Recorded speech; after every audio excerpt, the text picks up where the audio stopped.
నమస్తే, welcome to BCN news. నా పేరు మానస. ముందుగా ముఖ్యాంశాలు. అక్రమ కేసులు బనాయించే సంస్కృతి వైసీపీ పార్టీదేనంటూ టీడీపీ నేతలు ధ్వజం. వంశీ హయాంలో గన్నవరంలో 4,000 కోట్ల దోపిడీ జరిగిందని ఆరోపణ. సత్యవర్ధన్ ఉపసంహరించుకున్న కేసులో వంశీ అరెస్ట్ ఏంటి? వైసీపీ రాష్ట్ర ప్రధాన కార్యదర్శి జూపూడి ప్రభాకర్ ఫైర్.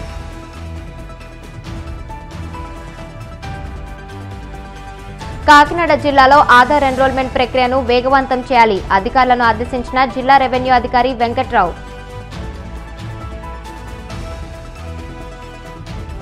తిరుమల శ్రీవారిని దర్శించుకున్న తండేల్ చిత్ర బృందం. ఆలయ మర్యాదలతో స్వాగతం పలికిన అధికారులు.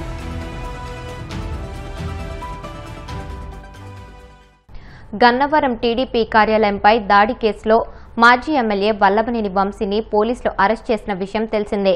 ఈ క్రమంలో ఆయన అరెస్టుపై Gannavaram MLA Yarlagadda Venkatrao, RTC chairman Kanakonda Narayana కీలక వ్యాఖ్యలు చేశారు. ధన, మాన, ప్రాణాలు రక్షించాల్సిన వారే చీడపురుగుల్లా తయారయ్యారని, నాయకుడు మంచోడైతే సమాజానికి మంచి జరుగుతుందన్నారు. పెద్ద పెద్ద మహానుభావులు పుట్టిన నేలపై వల్లభనేని వంశీ పుట్టి ఈ నేలను అపవిత్రం చేశారన్నారు. వంశీని అరెస్ట్ చేస్తే కూటమి ప్రభుత్వం అక్రమ కేసులు పెడుతుందని వైసీపీ నాయకులు అంటున్నారని, అక్రమ అరెస్టులకు కక్ష సాధింపుల విషయంలో వైసీపీ నాయకులకు సాటి ఎవరూ లేరన్నారు. చంద్రబాబు, కొల్లు రవీంద్ర, అచ్చెన్నాయుడుపై అక్రమ కేసులు బనాయించి అధికార దుర్వినియోగం చేసిన పార్టీ వైసీపీ అని దుయ్యబట్టారు. ఒక దళిత కుటుంబానికి చెందిన వాళ్ళని కిడ్నాప్ చేసి వాళ్ళ తల్లిదండ్రులతో కేసు పెడితే దానికి కూడా బొత్స సత్యనారాయణ గారు లాంటి సీనియర్ రాజకీయ నాయకులు రెస్పాండ్ అవుతున్నారంటే మీరు ఆలోచించాలి. ఆ రోజున నీచమైన భాష మాట్లాడినప్పుడు కానీ, తిట్టినప్పుడు కానీ, మీకోసం మీ పార్టీ కోసం పోటీ చేసిన అభ్యర్థులను తోలనాడినప్పుడు కానీ ఎప్పుడన్నా ఒక్క వైసీపీ నాయకుడన్నా నోరు మీద పెట్టాలని అడుగుతున్నా. అంటే జగన్మోహన్ రెడ్డి గారు నోరు పెట్టడు, మీరు మొదలు పెట్టరు. ఇలాంటి వైఖరి రాజకీయాలకు మంచిది కాదు.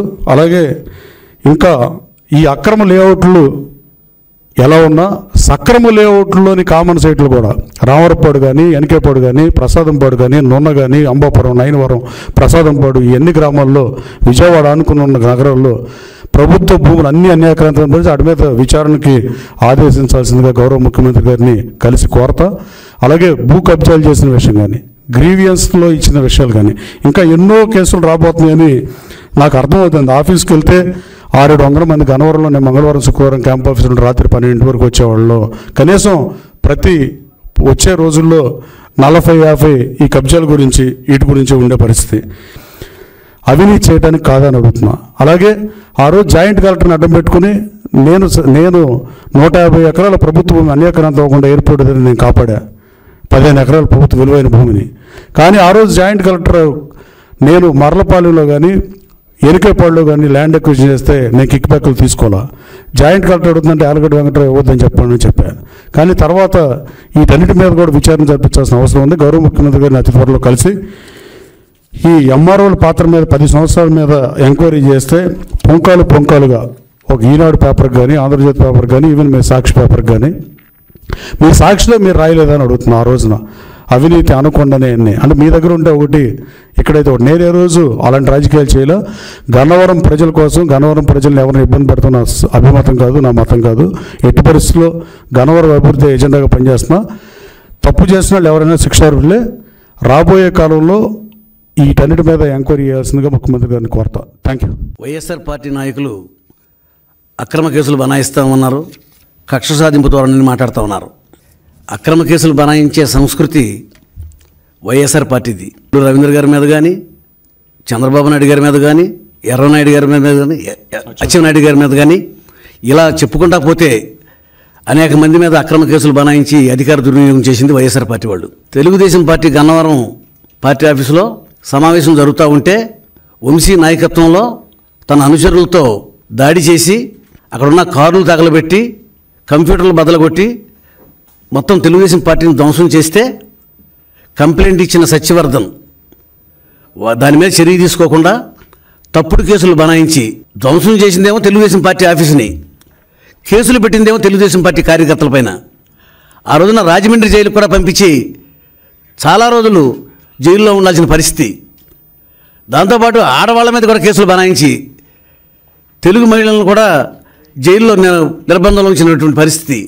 ఇటువంటి అక్రమ కేసులు దుర్మార్గంగా బనాయించి ఇవాళ రోజున సత్యవర్ధన్ ఆఫీసులో పనిచేసే ఒక ఉద్యోగి ఈ దాడిలో జరిగినటువంటి సంఘటన మొత్తాన్ని అతను కంప్లైంట్ ఇస్తే ఇవాళ ఆ కంప్లైంట్ని బలహీనపరిచేందుకు అతను షెడ్యూల్ కులానికి చెందినటువంటి వ్యక్తి అతన్ని కిడ్నాప్ చేసి అతన్ని హింసించి వాళ్ళ కుటుంబ సభ్యులను బెదిరించి ఇవాళ రోజున ఆ సాక్ష్యం తారుమారు చేసేందుకు ప్రయత్నం చేస్తూ ఉంటే ఇవాళ సత్యవర్ధన్ కుటుంబ సభ్యులు కంప్లైంట్ ఇచ్చారు.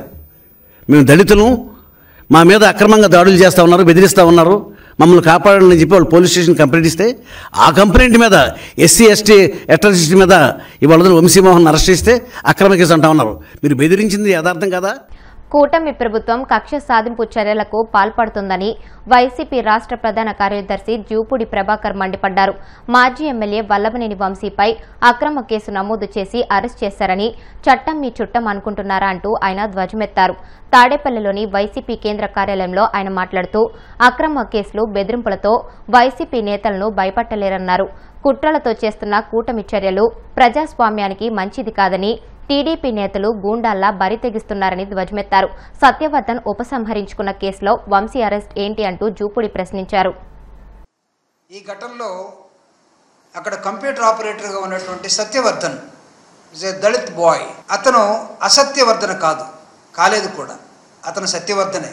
జరిగినటువంటి అంశాన్ని చాలా స్పష్టంగా మ్యాజిస్ట్రేట్ ముందు కోర్టులో రికార్డ్ అవుతున్న సమయంలో తను చెప్పిన అంశం ఏంటంటే, ఈ కేసు ఇలా జరగలేదు, నేను పెట్టలేదు, ఆ రోజు నేను లేను, ఇదంతా కూడా నాతోటి సంతకం చేయించుకొని వాళ్ళు రాసుకున్న కేసుగా ఇది కనబడింది. కాబట్టి నాకు ఈ కేసుకి నేను అట్రాసిటీ కేసు ఎప్పుడు పెట్టలేదని చెప్పినటువంటి నేపథ్యం మిగతా కథకి తెరతీసింది.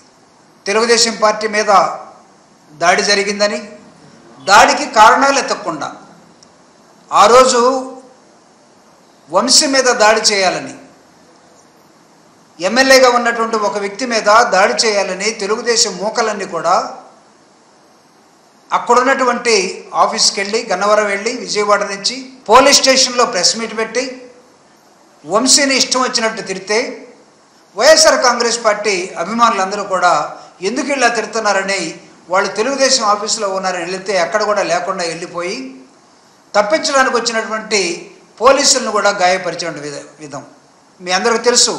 ఆ రోజు సిఐగా ఉన్నటువంటి ఒక ఎస్సీ బాయ్, సిఐ కూడా ఎస్సీ బాయ్, తల పగిలింది. ఆ సిఐ పేరు కూడా కనకరావు, తల పగిలింది తెలుగుదేశం దాడిలో. వైఎస్ఆర్ కాంగ్రెస్ పార్టీ ఉందని అనుకున్నారు, మొత్తం తెలుగుదేశం దాడే. చివరికి తిరిగి చూస్తే ఆ రోజు అప్పుడు ప్రభుత్వం కూడా కేసు పెట్టింది, ఏదో మామూలుగానే వదిలేసింది. కానీ అధికారంలోకి తిరిగి వచ్చిన తర్వాత ఈ కేసు తిరగదోడి సత్యవర్ధన్ని లాక్కొచ్చి పోలీస్ స్టేషన్లు దాటి అతన్ని బెదిరించి కోర్టుకు తీసుకొస్తే కోర్టులో సత్యవర్ధన్ చాలా స్పష్టంగా ఇది ఇలా జరగలేదు, నేను అట్రాసిటీ కేసు పెట్టలేదు, నాతోటి బలవంతంగా సంతకం పెట్టించారని అట్రాసిటీ కేసు జడ్జి ముందు చెప్పినటువంటి అంశం. చంద్రబాబు నాయుడు గారు, లోకేష్ గారు పెట్టినటువంటి కేసు, రాజ్యంలో మేమున్నాం, అధికారంలో మేమున్నాం, మాకు తెలియకుండా ఇంకొకడు సాక్ష్యం చెప్పి వంశీ అనేవాడిని లేకపోతే ఈ కుట్ర ఈ కేసులో ఉన్న వాళ్ళందరినీ తప్పిస్తాడా? అప్పటికి 45 మందిని నెల్లూరు జైలుకు పంపించారు, రకరకాల జైలుకు పంపించారు, 94 మంది మీద కేసు పెట్టారు. నాకు తెలిసి చాలామంది హైకోర్టుకి వెళ్ళారు. మిగతా 94 మందిలో 45 మంది, మిగతా దాదాపు 50 మంది ఇంకా కేసు నడుస్తూ ఉన్నాయి. జిల్లా కోర్టు అయిపోయింది, హైకోర్టు అయిపోయింది, సుప్రీంకోర్టు దాకా వెళ్ళారు. సుప్రీంకోర్టు సెట్ కేసు నడుస్తూ ఉంది. ఇక్కడ మీరు లోయర్ కోర్టుకి వెళ్ళి మీకున్నటువంటి అంశాల మొత్తాన్ని లోయర్ కోర్టులో చెప్పమన్నారు. లోయర్ కోర్టులో కేసు నడుస్తూ ఉంది. కేసు నడుస్తున్న సమయంలో సత్యవర్ధను నిజం చెప్పాడని సత్యవర్ధన్ తల్లిదండ్రుల దగ్గరికి వెళ్ళి ఇంటికి వెళ్ళి వాళ్ళని మొత్తాన్ని భయకంపితులను చేసి రాజ్యం మా చేతిలో ఉంది, పోలీసు మా చేతిలో ఉంది, చట్టాలు ఎవరికి కావాలి, జడ్జిలను ఎవరికి చేస్తాడు? సుప్రీంకోర్టుకి వెళ్ళినా, హైకోర్టుకి వెళ్ళినా, జిల్లా కోర్టుకి వెళ్ళినా, లేకపోతే స్పెషల్ కోర్టుకి వెళ్ళినా it is immaterial for us. రాక్షస రాజ్యమా, లేకపోతే క్రూరమైనటువంటి ఆలోచన విధానమా, లేకపోతే వైఎస్ఆర్ కాంగ్రెస్ పార్టీ జగన్ మీద, వైఎస్ఆర్ కాంగ్రెస్ పార్టీ అధినాయకుడి మీద, వైఎస్ఆర్ కాంగ్రెస్ పార్టీ పార్టీ శ్రేణుల మీద ఒక భయకంపితులు చేసే విధానం. జిల్లాలో ఆధార్ ఎన్రోల్మెంట్ ప్రక్రియను వేగవంతం చేయాలని కాకినాడ జిల్లా రెవెన్యూ అధికారి జె వెంకట్రావు అధికారులను ఆదేశించారు. కాకినాడ కలెక్టరేట్లోని డిఆర్ఓ అధ్యక్షతన జిల్లా స్థాయి ఆధార్ కమిటీ సమావేశం నిర్వహించారు.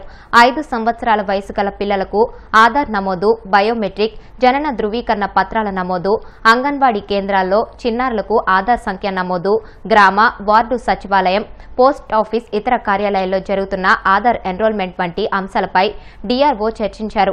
ఈ సందర్భంగా ఆయన మాట్లాడుతూ చిన్నారుల ఆధార్ నమోదు ప్రక్రియపై ప్రత్యేక దృష్టి పెట్టి వేగవంతం చేయాలన్నారు. డీయాక్టివేషన్ నివారించడానికి పిల్లల అందరి బయో అప్డేట్ను సకాలంలో పూర్తి చేయాలని సూచించారు. ప్రేమికుల దినోత్సవం అనేది యువతీ యువకులు జరుపుకునేది మాత్రమే కాదని సమాజంలో అట్టడుగు వర్గాల వారు పేదలతో కూడా జరుపుకోవచ్చని నర్సాపురం ఆర్డీఓ దాసిరాజు పేర్కొన్నారు.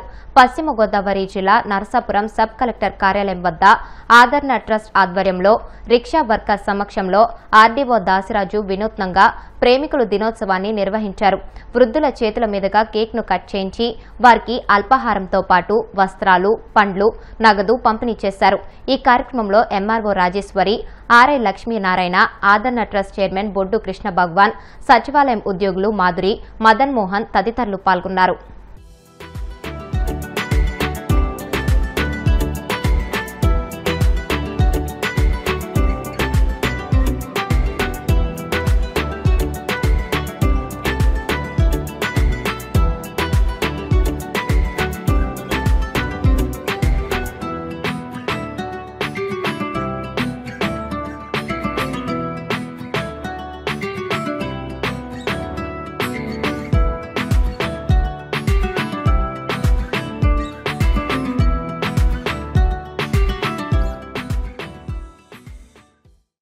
వ్యాప్తంగా ఫిబ్రవరి 14 ప్రేమికుల దినోత్సవం జరుపుకుంటున్నారు. ఈ ప్రేమికుల దినోత్సవం అన్నది కేవలం యువత యువకుల మధ్య కాకుండా అధికారులు, పేదవాళ్ళు, అధికారులు, సామాన్యులు ఈ కాన్సెప్ట్ చేయాలన్నదే నా సంకల్పం. మామూలుగా అయితే అది చాలా కొన్ని అభ్యంతరాలు కూడా ఉన్నాయి. అలా కాకుండా మన యొక్క సమాజం పట్ల మనకున్న ప్రేమని చూపించడానికి ఇది ఒక సాధనంగా భావించి చేయడం జరిగింది. ఇది నేను 2015 నుంచి చేస్తున్నాను. మనకి ఈ పాలకొల్లు ప్రాంతంలో పనిచేసినప్పుడు అక్కడ ఉన్నటువంటి కుష్టి వ్యాధిగ్రస్తులను కొంతమందిని ఐడెంటిఫై చేసి వాళ్ళకి మెడికల్ కిట్స్ అవసరం వస్తాయి. వాళ్ళకి బట్టలు, ఆహారం కాకుండా కూడా వాళ్ళకి మెడికల్ కిట్స్ బాగా అవసరం వస్తాయి అని చెప్పి అప్పుడు వాళ్ళకి అవి ఏర్పాటు చేసేవాళ్ళం. అదేవిధంగా మనకి నర్సాపురంలో ఉన్నటువంటి రెప్రెసివ్ కాలనీలో కూడా వాళ్ళతో పాటు కలిసి కేక్ కట్ చేసుకుంటూ వాళ్ళతో పాటు భోజనం చేయడం చేసేవాళ్ళం. చాలా మందిని రోడ్డు నుండి వెళ్తున్నప్పుడు ఈ రిక్షా పుల్లర్స్ దయనీయమైన స్థితిలో ఉన్నది. వాళ్ళతో కూడా ఈ రోజు మన యొక్క ప్రేమను పంచుకుంటే బాగుంటదనే ఉద్దేశంతో ఈ రోజు మనకి ఇక్కడ వీళ్ళని ఎంచుకోవడం జరిగింది. ఎంచుకున్న తర్వాత నేను మా తహసీల్దార్ గారితో అందరూ మాట్లాడి వాళ్ళతో ఉంటే బాగుంటదనే ఉద్దేశంతో చేయడం జరిగింది. మరి దీనికి వాళ్ళు కూడా చాలా మంది వచ్చారు. పాపం వాళ్ళ జీవితంలో వాళ్ళకి మనం కేవలం ఈ రోజు పంచడం కాకుండా అసలు వాళ్ళకి ఇళ్ళు ఉన్నాయా లేదా, ఇళ్ల స్థలాలు ఉన్నాయా లేదా, వాళ్ళ జీవన స్థితిగతులు ఏంటన్నది ఒక అంచనాకు వచ్చి వాళ్ళ జీవనోపాధిని పెంచడానికి మనకు ఉన్న మార్గాలు ఏంటన్నది కూడా చూడటం జరుగుతుంది. మన ప్రేమని అలా వాళ్ళకి ఆ విధంగా వ్యక్తం చేసుకోవడం జరుగుతుంది. ఇదే ఈ కాన్సెప్ట్. ఇప్పుడు కాసేపు ప్రకటనలు.